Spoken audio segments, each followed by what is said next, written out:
Et voilà, c'est un autre chapitre dans la course au téléphone pliable qui vient de s'écrire. Cette fois, c'est Samsung avec son Galaxy. Il reste encore à faire. Il n'y a pas vraiment de standard, de taille, de format ou de technologie. Il n'y a pas de normes encore qui s'est vraiment imposé. Donc, les équipes en recherche et développement ont encore beaucoup à faire. Mais soyons francs, ça demeure quand même tout un exploit technique d'arriver à faire plier nos écrans et c'est vraiment des produits, les téléphones pliables, qui sont extrêmement intrigants.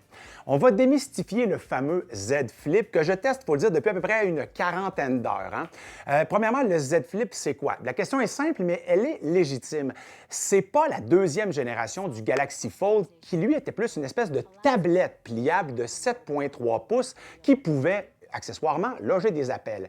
Ici, c'est véritablement un téléphone de 6,7 pouces qui, grâce à sa charnière horizontale, est capable d'être plié. La charnière fait en sorte qu'on voit dans le Galaxy Z Flip une ligne de pli, mais en même temps, c'est comme ça pour tous les téléphones pliables en ce moment. Sauf que contrairement au Galaxy Fold, où la ligne de pli était à la verticale, le Z Flip a une ligne de pli qui est plus susceptible d'être sentie lorsqu'on navigue, par exemple, avec le pouce. Est-ce que c'est dérangeant?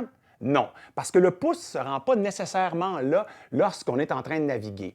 Avec l'index, c'est une autre histoire, on peut sentir la ligne un peu plus souvent quand on est en train de faire du défilement, mais encore là, ce n'est pas hyper dérangeant. Il faut savoir que le Flip, ce n'est pas un membre de la nouvelle série S20 de Samsung. Il n'y en a pas la puissance ni les systèmes de caméra du trio que sont le S20, le S20 Plus et le S20 Ultra.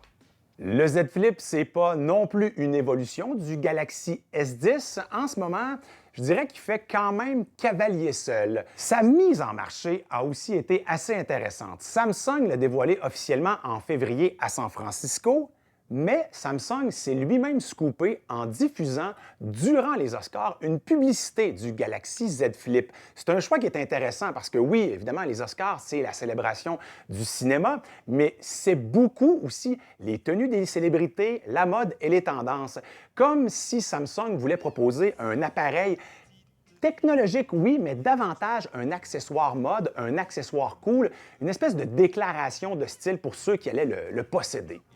Faire des téléphones pliables, c'est vraiment tout un tour de force quand même. La chaîne YouTube Jerry Rig Everything nous a offert une vue vraiment spectaculaire du système d'articulation, d'engrenage dans la charnière. C'est même pas de la techno, c'est carrément de la mécanique et ça ressemble presque à de l'horlogerie. C'est vraiment super intéressant.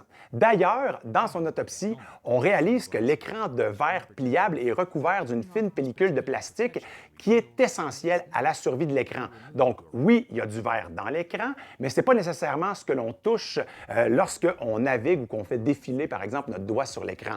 J'ai l'impression cependant que ça offre une bien meilleure qualité d'image que si c'était seulement du plastique.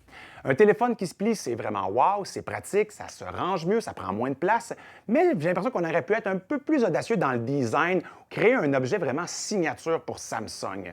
Une fois plié, le Flip a des allures de Game Boy Advance SP, une vieille console de 2003. Une fois ouvert, le téléphone est quand même assez commun. Cela dit, sa charnière, qui est quand même assez ferme, permet d'être utilisée un peu comme on le ferait avec un laptop, soit pour écouter ou consulter du contenu, faire des conversations vidéo ou encore pour prendre des photos. Rapidement, il faut savoir que le Galaxy Z Flip, c'est un téléphone de 6,7 pouces de diagonale, un système de caméra au dos avec deux caméras de 12 mégapixels avec un ultra grand angle. À l'avant, caméra de 10 mégapixels et il y a un mini-écran aussi lorsque le téléphone est plié de 1,1 pouces pour voir l'heure, quelques notifications et ça peut vous donner aussi un aperçu pour prendre un selfie avec les caméras principales. 8 GB de RAM, 250 GB d'espace, c'est USB-C, c'est compatible avec la recharge sans fil et la recharge inversée. Les téléphones et les écrans pliables, vous en pensez quoi? Est-ce que c'est une technologie qui, pour vous, commence à être mature? Est-ce que c'est encore trop cher? Il faut savoir que ce détail plus de 1800 $. Moi, je trouve que c'est vraiment plein de promesses. J'ai eu beaucoup de plaisir à découvrir le Galaxy Z Flip. J'adore le format une fois plié. Est-ce que vous allez sauter, vous, sur l'occasion? Dites-nous ce que vous en pensez dans les commentaires. Ça fait, et ça fait.